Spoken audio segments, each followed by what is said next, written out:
जय जगन्नाथ फ्रेंड्स। भारतीय सरकारी मुद्रार प्रतीक हेउची रूपी एवं एही प्रतीकर डिजाइन डी उदय कुमार धर्मलिंगम करथिले।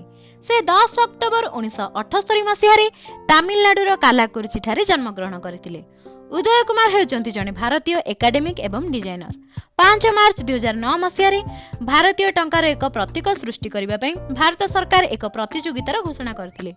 तन्मध्यरे 15 जुलाई 2010 मसीहारे भारत सरकार जनसाधारण निकटरे एही प्रतीकटी को उपस्थापित करथिले।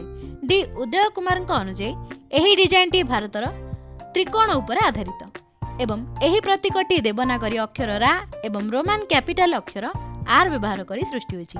एहा थिला रूपी संबंधरे किछि इंटरेस्टिंग फैक्ट्स। वीडियोटी भल लागिले वीडियो को निश्चय लाइक कमेंट शेयर और आम चैनल को सब्सक्राइब करी पाखर थिबे बेल आइकन को निश्चय क्लिक करंतु और वीडियो को शेष पर्यंत देखिथिबारु आपण मानकु बहुत बहुत धन्यवाद।